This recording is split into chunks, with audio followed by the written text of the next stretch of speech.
masters of the Nerdiverse. I am here to welcome you to my podcast where we always have such sights to show you.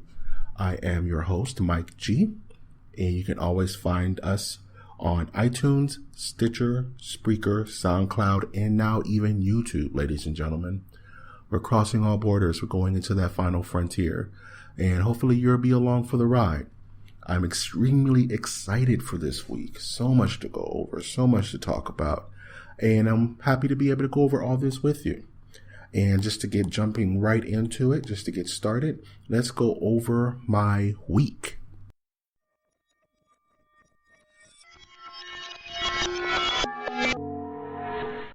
There we go. Smooth and steady. Wins the race 95% of the time. Let's keep it moving. My week was pretty good. It was a very uneventful week until this weekend, where all news seemed to shatter and implode within itself. So I was very kind of nervous about my weekend take and what I was going to be able to get into. But the weekend really just saved me in regards to having content to go over on this podcast. So going over my week, I played a bit more of Injustice 2 on PS4. I was able to pick up the new downloadable character Sub-Zero. Sub-Zero, Chinese Ninja Warrior. His heart's so cold. It's way too cold. For those who know, Sub-Zero is a staple of the Mortal Kombat series, a fighting game made by NetherRealm Studios, and the game is amazing. And so was this new character. Sub-Zero is very different from the rest of the cast because he's very, I would say, not projectile heavy, but he's very keep away heavy in a game that really wants to push offense and push projectile spamming, as it were. And if you don't know, that term spamming is where you're constantly sending out a particular launcher. So if someone in Street Fighter terms was continuing to shoot tiger punches with Sagat, that would be more of an example of what spamming is. Whereas Sub-Zero is kind of built to punish that. His costume design is extremely interesting. They gave him a cape, which is, in Mortal Kombat characters with capes are never really that cool looking, but somehow it kind of plays in this new environment that Injustice is given to him. I like this character a lot better than I liked Scorpion in the first Injustice game. I like his design more. I like his approach more. And of course, the game just looks gorgeous. So this is the best Sub-Zero's ever looked in his 20-year stint as a fighting game staple.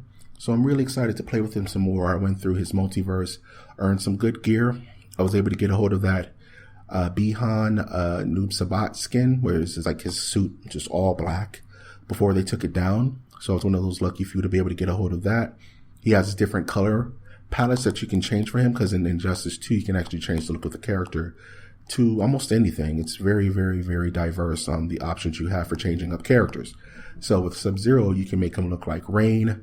You can make him look like Scorpion if you like, Sector, even Reptile. It's very, very, very fun to kind of dig in deep with that character and really get an understanding of how he works and how he works against the other cast.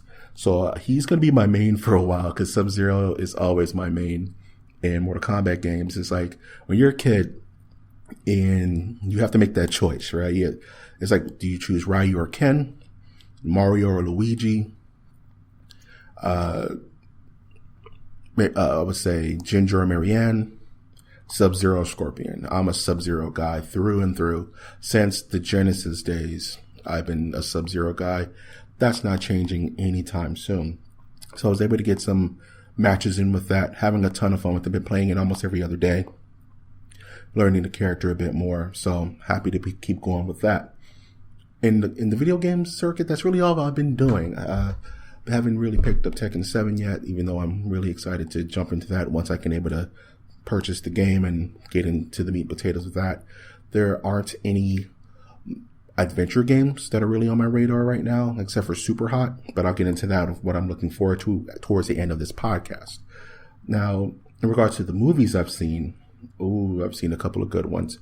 Over the weekend, I finally came to see Sicario, the movie with Benicio del Toro, Emily Blunt, and one of my favorite actors from Burn Notice, Jeffrey Donovan. movies like this, where if you don't know what Sicario is about, it's pretty much a film that delves into the struggle and the give and take with the drug trade from the U.S. into Mexico, into Colombia, and all that extremely horrible things that are going on with that. And it kind of gives you a bird's eye view into that life.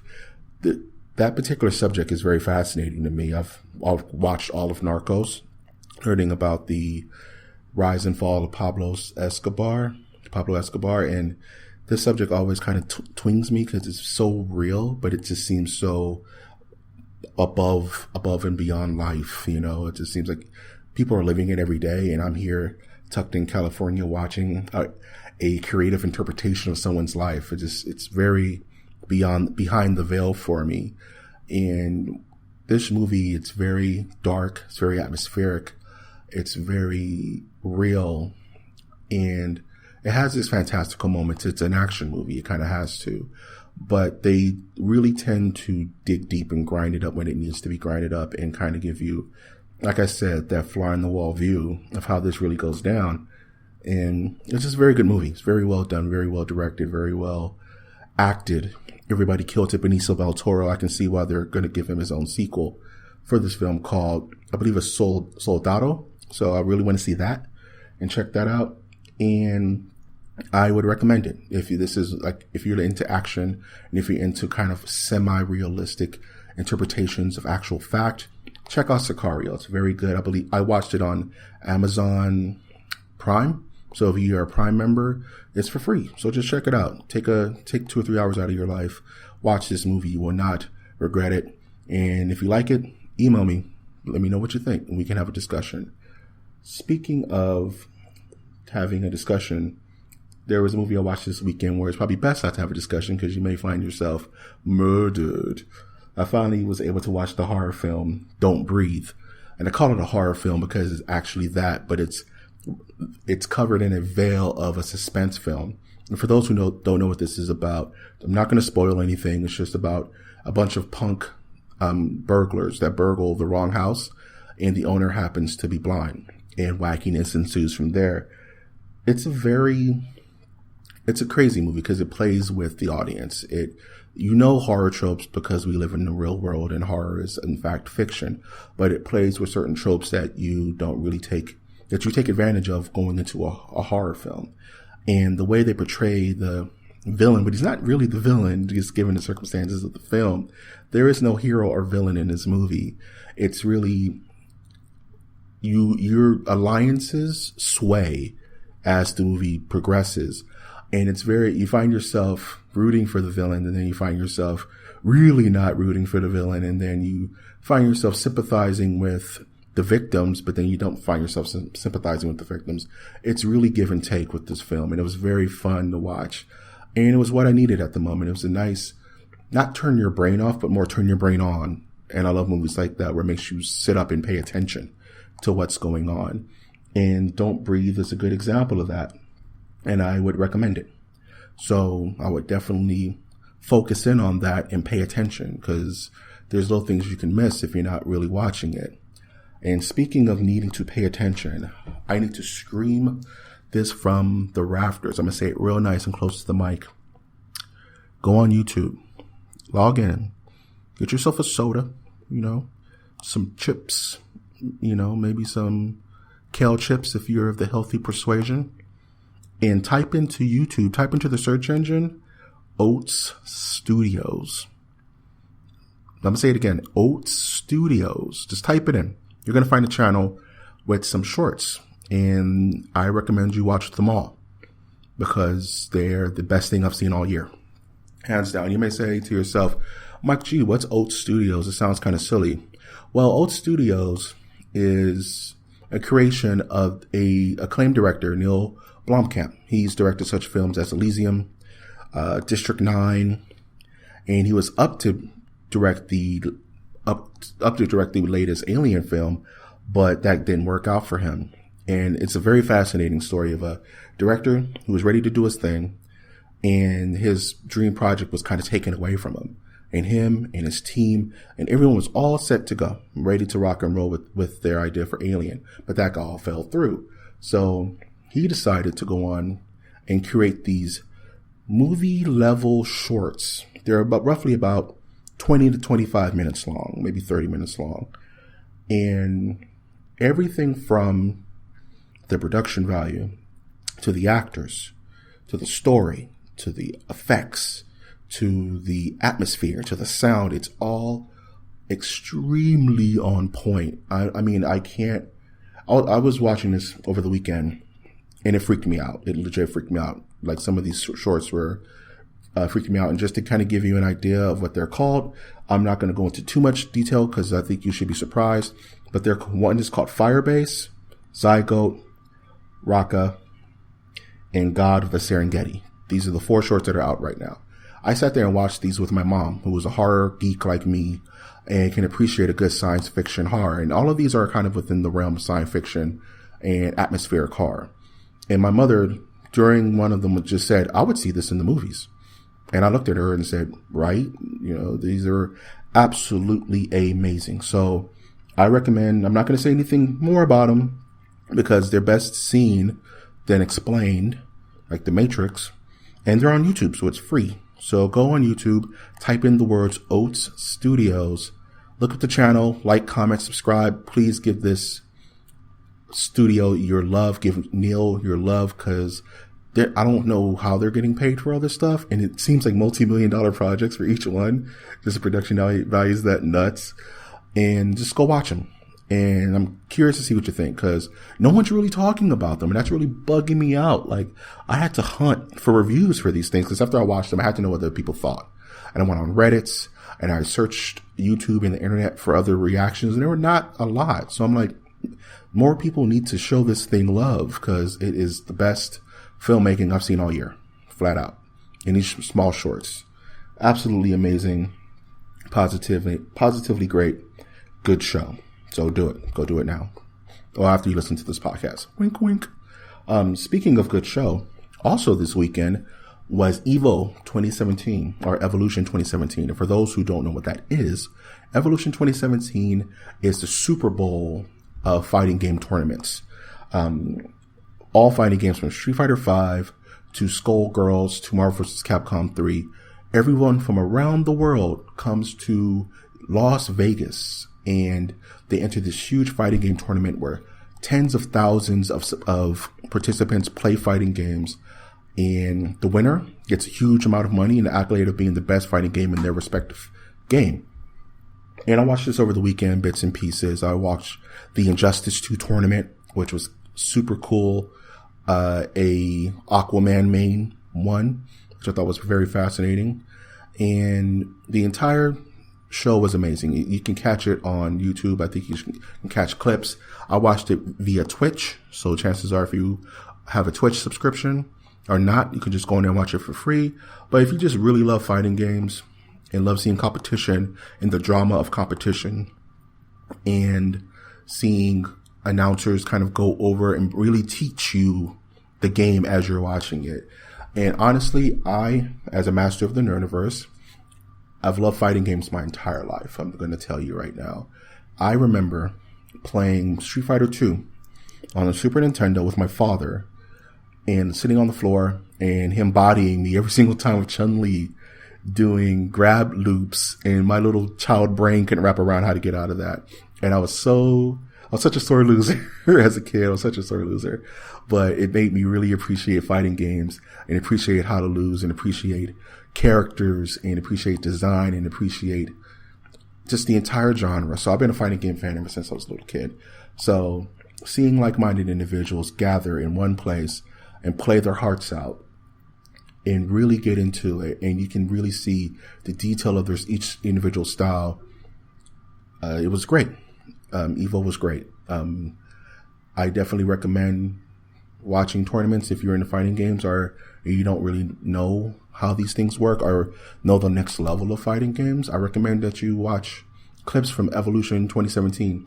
And all through the year, there are competitions like this. This just happens to be the biggest one. There's a show called Wednesday Night Fights, which you can find on YouTube. You just type that in. You'll be able to find it. There's Capcom Cup, where people go and play Street Fighter V and participate. and win and lose and all that great stuff. So definitely recommend that. Had a great time watching Evo this weekend. And the people who won Taquito, he's this great Akuma player. And I love Akuma. He's one of my favorite characters. And he just played out of his mind. I saw the moment where something clicked in his brain and he was just on the next level. It's like the moment in The Matrix when Neo wakes up. He just starts blocking Agent Smith's attacks with one arm and he's just staring off into the distance. That's what Taquito did this weekend versus his opponent Punk, who was a Karen player. Amazing show. Absolutely love it. Absolutely love it. Now, that was pretty much my week. I watched a few things. I viewed a few things. I played Injustice 2 and really just prepared for the podcast, prepared to give you the best possible show I can. And speaking of shows, it's time to go into the news.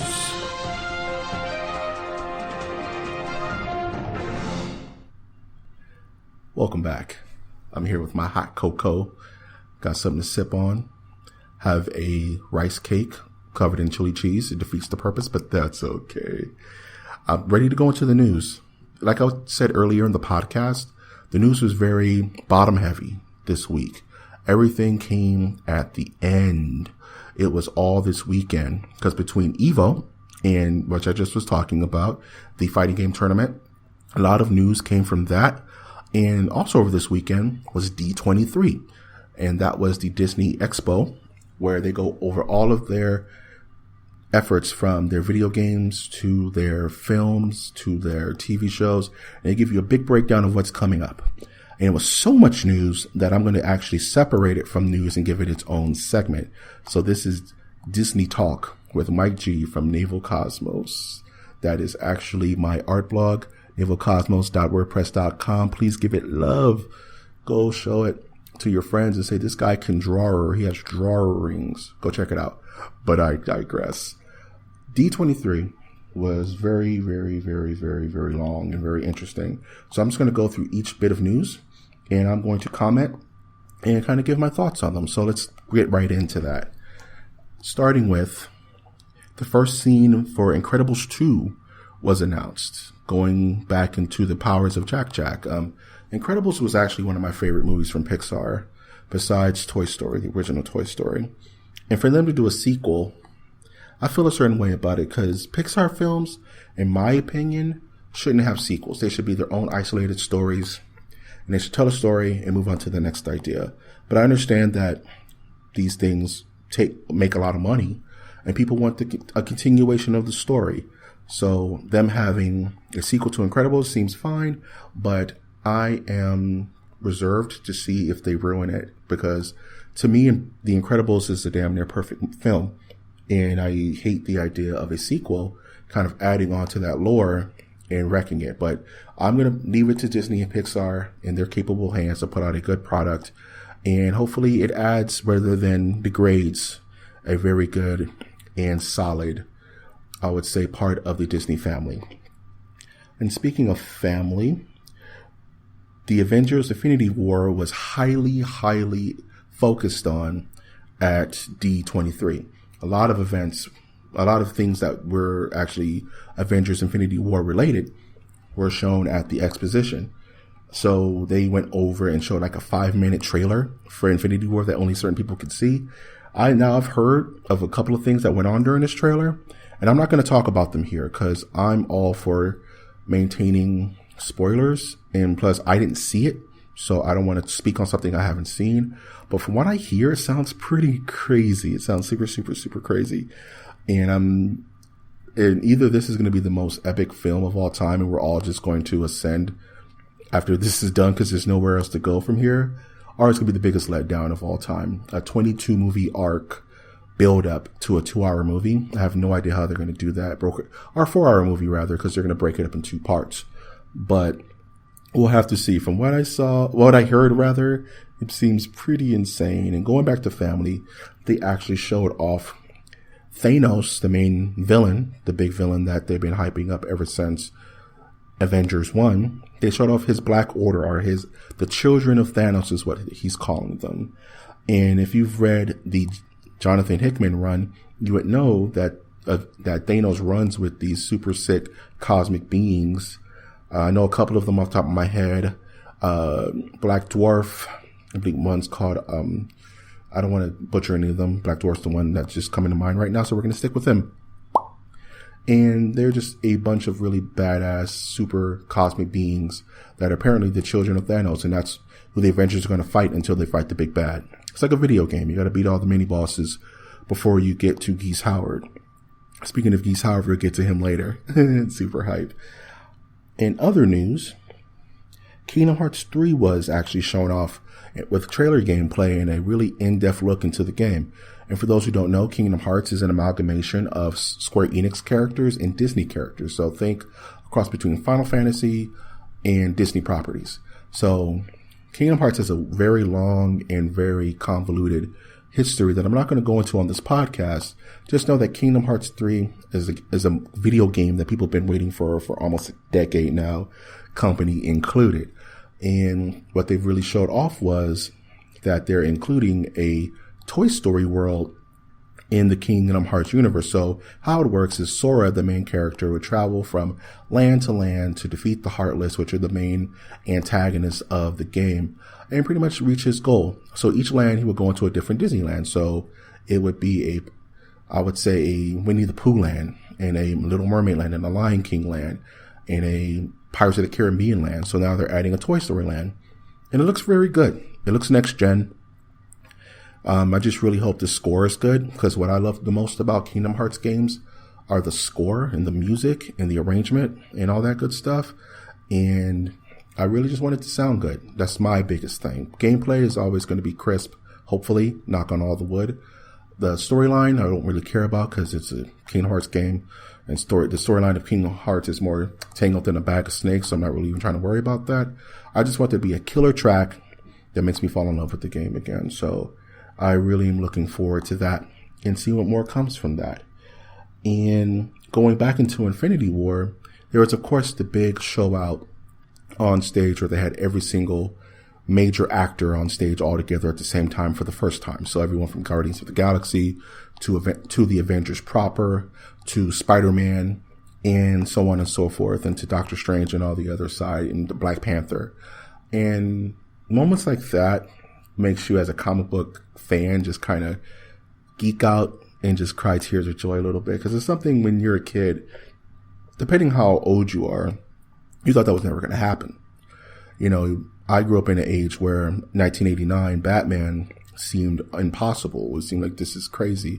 And to think you would live in a time where Spider-Man's swinging around and Iron Man is shooting unibeams from his chest just seems so far-fetched. But here we are. We're in an age where graphics and storytelling have reached a point where this is possible. So I am extremely excited, and seeing a scene like that just makes me happy and well up. It makes me a little kid again, and just takes me back to a place where the impossible seems possible. And going into the impossible seeming possible, other news is that they showed off some of their live action ventures, because Disney has been in this mood where they have wanted to create live action versions of their old school Disney animation properties, such as Beauty and the Beast was the most recent one that came out, Cinderella. So they have actually a few of them that are ready to go, such as Lion King, Dumbo, Aladdin, Aladdin's my favorite Disney movie of all time, so I'm hoping they don't butcher that, and Mary Poppins. And I saw some stills from a couple of them, and they all look pretty good. And we'll see. There hasn't been a live action version of a Disney animated adventure that I've liked personally. And Aladdin is the one I'm really going to hold out hope for, because that's my favorite Disney movie of all time. So fingers and toes crossed on that one. During the presentation, they also went into Star Wars The Last Jedi, went into some of the behind the scenes featurettes, went into some of the creature creations, character development, things like that. I steer clear of that because I don't want to be spoiled on a movie that's coming out at the end of the year, which is Star Wars The Last Jedi. I'm super okay not knowing as much as possible about this film, and I don't want to be spoiled on any accidental, I would say, plot drops. Disney's usually very good about not divulging any information unless it's absolutely necessary, but still I want to steer clear away from this stuff as much as possible. So I just kind of know that they exist. And that's fine with me. That's as much as I want to talk. I want to learn about it, rather. And speaking of learn to put on a VR headset, because Marvel VR game has been announced on the Oculus Rift at D23. And for those who don't know what the Oculus Rift is, it sounds like some sick engine that powers a gateway to hell. But no, it's actually just a VR headset that you put on and you see the world in glorious virtual reality. It's like we're back in the 90s again. And Marvel announced a VR game where you can be a Marvel hero and whatever. VR is still in a very early state where it's very gimmicky.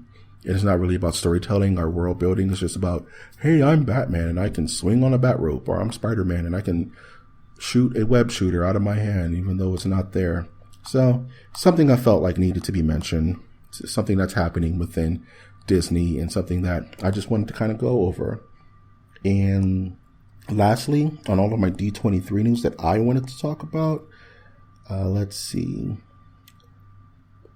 And the chief creative officer was just kind of going over the history of Pixar and the future of Pixar with the releases of Toy Story 4 and a film called Coco that I don't know a lot about. I just wanted to mention this because, like I said, to me, Pixar films are best as kind of self-contained stories rather than Toy Story 4. You know what I mean? Like, Toy Story is fine just ending at 1 in my humble opinion. And for them to continue to make sequels on top of sequels, but because, you know, money talks, and these sequels are okay. They make a lot of money, but to me, I like the isolated stories, and that's how I feel about that. Wow, that was a lot of Disney news in one chunk. D23 Ultra rocked it. Now we can continue on with the rest of the news that happened over the weekend. So what I would like to go into is a few things that I would like to talk about in regards to the world of the nerdiverse, as it were. That crazy nerdiverse with this giant heathen god that looks like a panda with a raccoon face and holds a scepter. If you haven't seen it yet, you're not that deep into the nerdiverse. Catch up, get on my level. In sad news, I really wanted to talk about this, is we've recently lost the originator of modern zombie films, George A. Romero. He passed away at 77, lived a very good long life. And I wanted to comment and just pay respects to the gentleman who always wanted to upset the apple cart.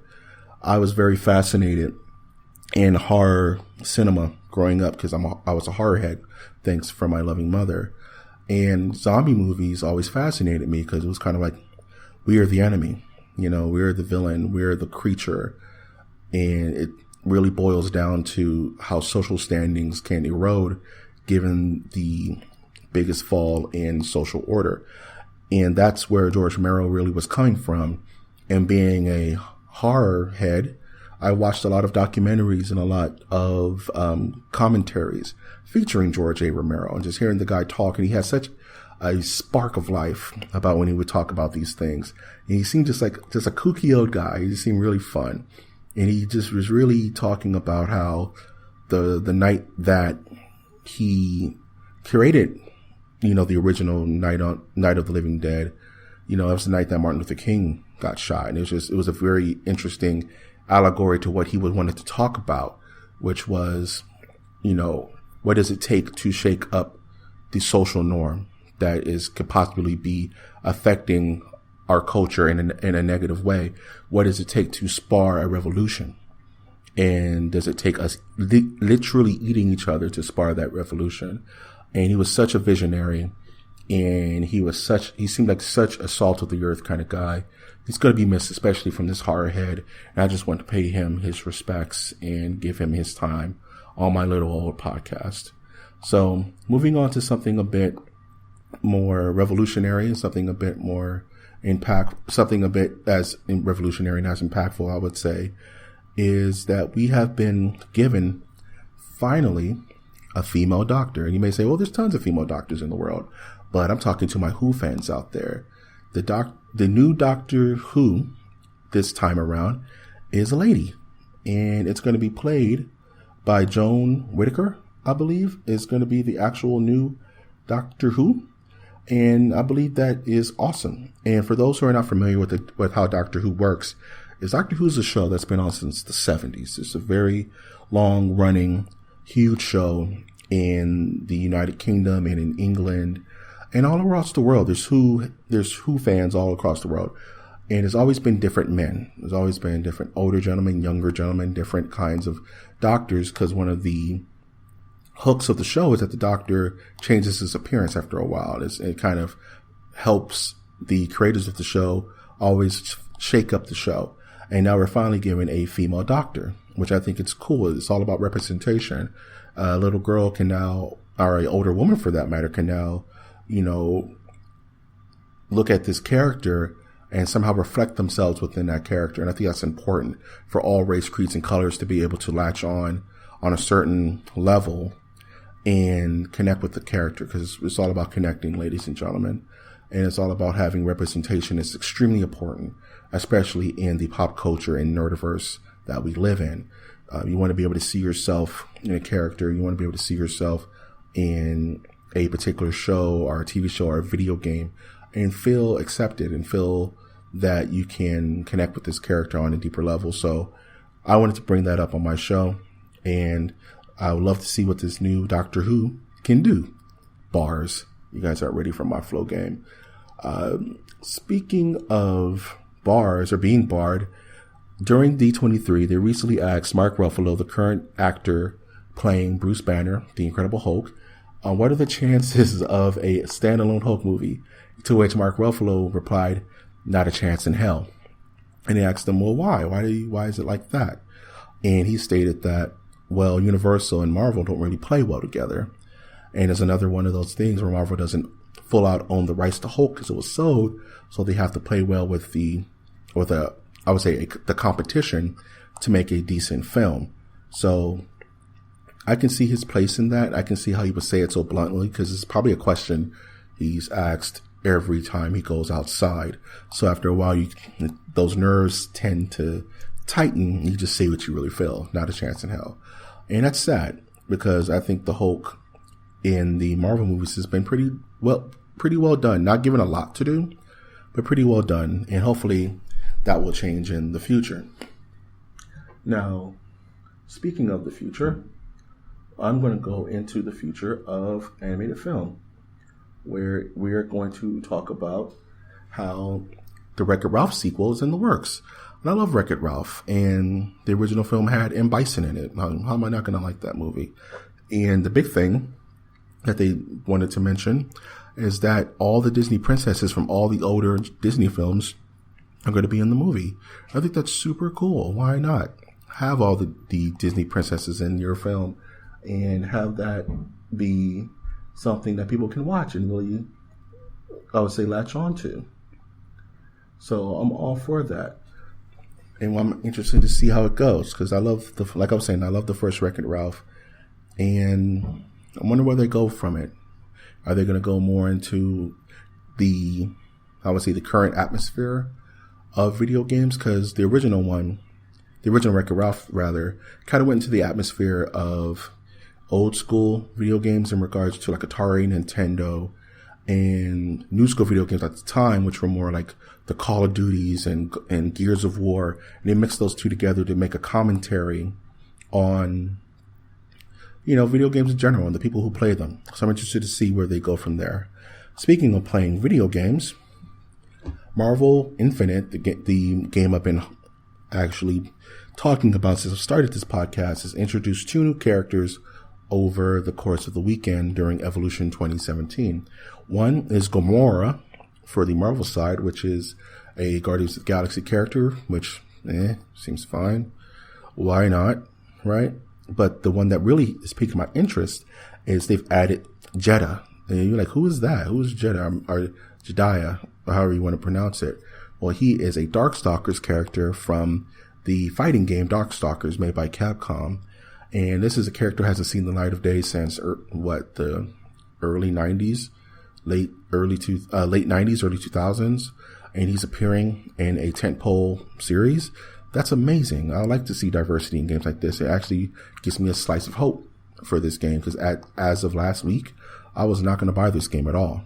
And as I mentioned, I always buy Capcom versus games, and they're my favorite fighting games to play.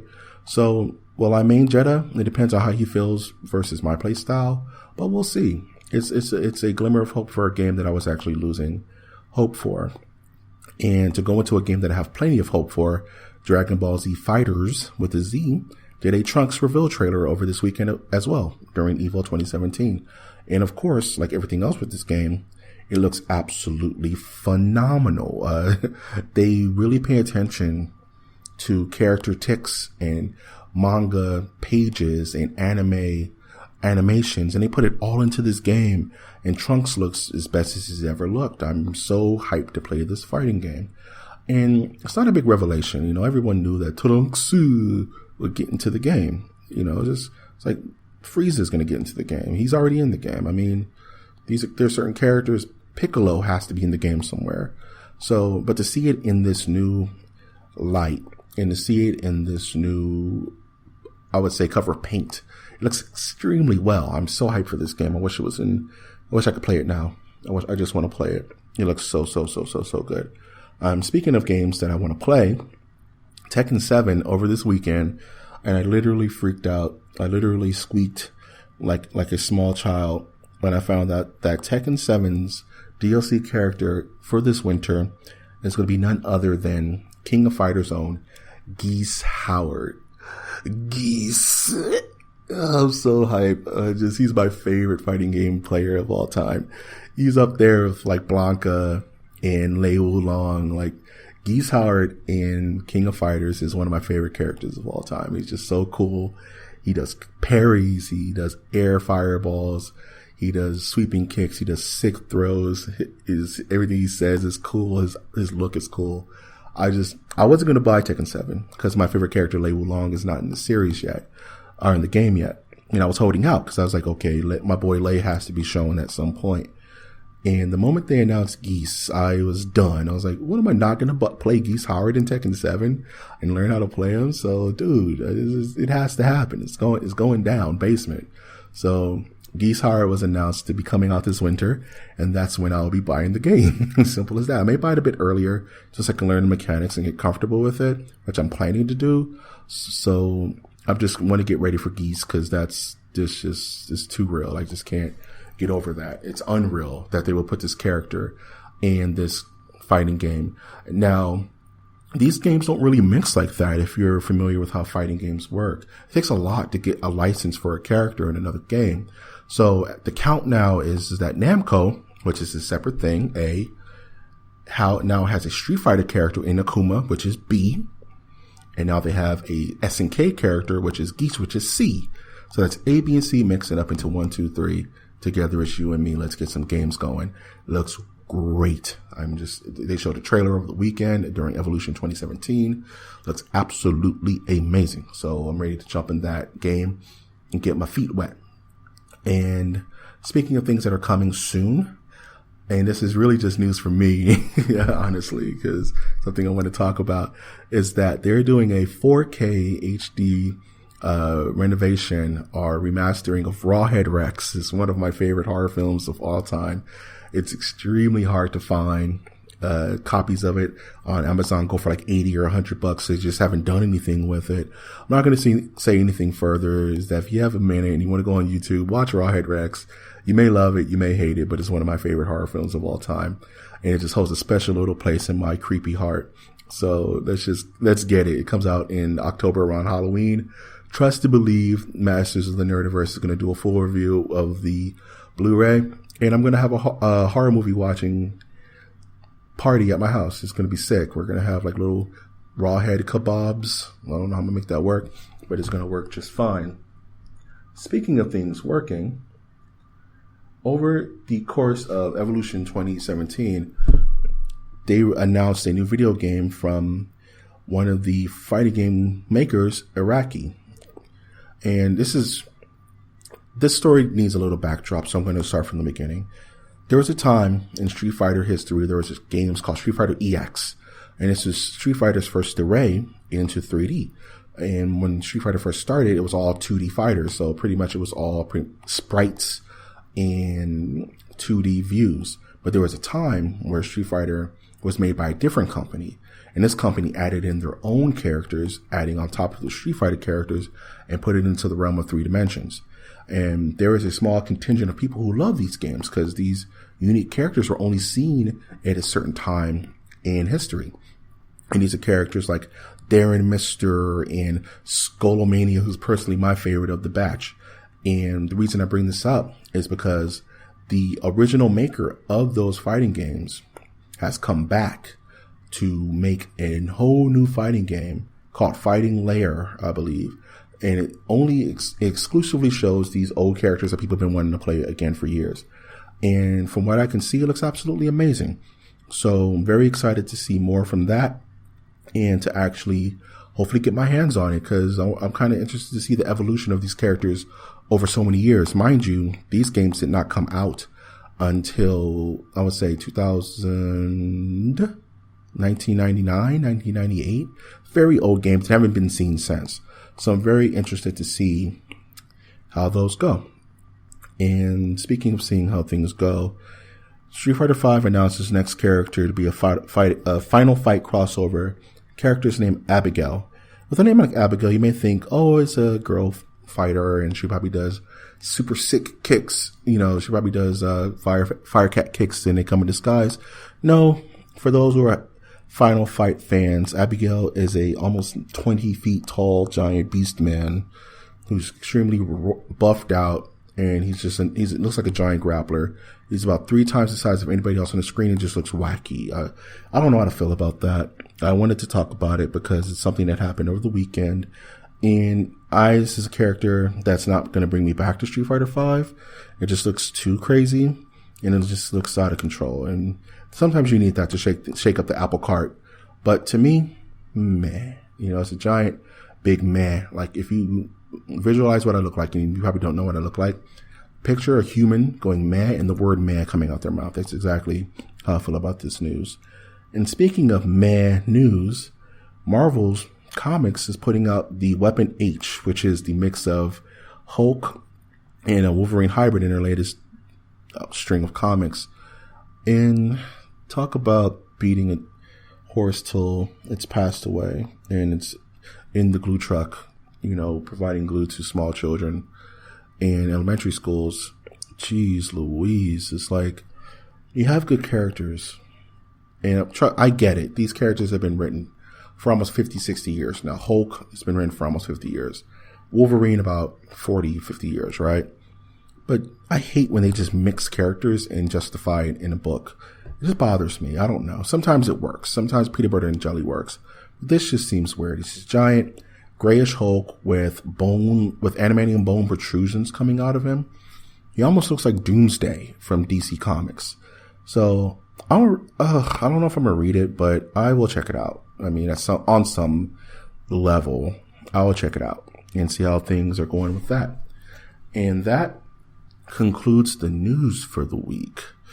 Wow, that was a lot. That was a mouthful. My mouth is all dry, all super dry and stuff. I need a delicious beverage, like a sparkling water. This is the part of the podcast where I will go into questions and answers. I haven't received any questions yet, and I hope to receive them soon.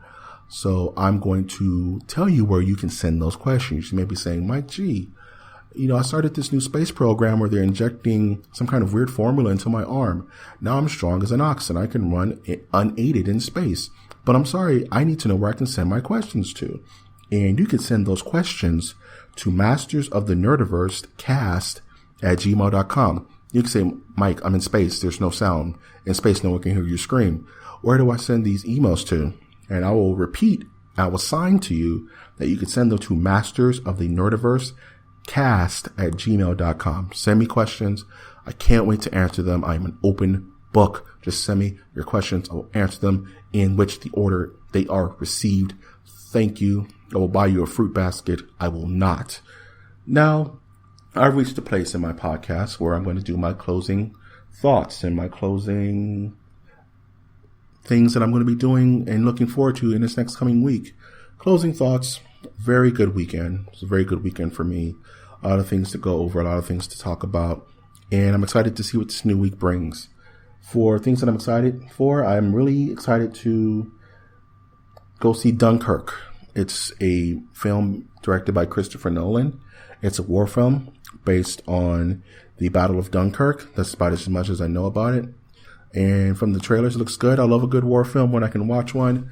I'm happy to kind of give you guys my thoughts on that next week. Also, I'm interested in purchasing Super Hot on the PlayStation Network.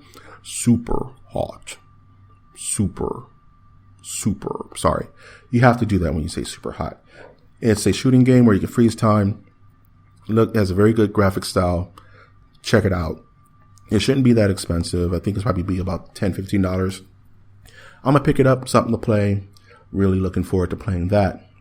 I'm actually on the verge of getting a co-host. I'm narrowing it down to a couple of people, and we'll have to see how it goes and see if we can collaborate so this can stop being a one-man show. Even though I love just having your full attention, it's always good to bounce ideas off of someone, so I'm looking further into that. I'm looking forward to doing more artwork, and actually I have to do artwork for the YouTube channel because I had my artwork all planned out, but this weekend happened. It made me completely change the way I wanted to do the cover for this week's Masters of the Universe show on YouTube. So I'm going to be drawing that right after I'm done with this editing and putting up this podcast and having that out for you for our YouTube visitors and our YouTube channel followers. Please like, comment, and subscribe on my YouTube channel. And I'm looking to get back into Final Fantasy XIV. I played it for a very long time, leveled a lot. My main class was Black Mage. I was a level 60. I did not complete Stormblood. No, that's the latest one. I didn't complete Heaven's Ward. I need to go back and complete Heaven's Ward and pick up Stormblood. I'm thinking about doing that this weekend. If I do it, I'll let you know. If I don't, I'm probably smarter for it. Getting into MMORPGs can steal your soul. So really thinking about doing that. As always, I'm your host, Mike G. Please follow me on Twitter, which is @mnerdiverse. That is @MN and then the rest of the word Nerdiverse. Follow me on Twitter. I post my entire life on there. You'll be able to peek into my life in a small peephole and kind of see what goes on with Mike G. And as always, I am happy to bring you the news, happy to bring you my life, and I always encourage you to go that one step beyond.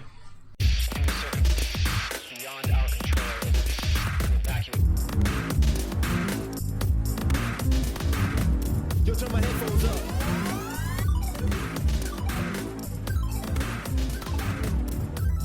1, 2, 1, 2.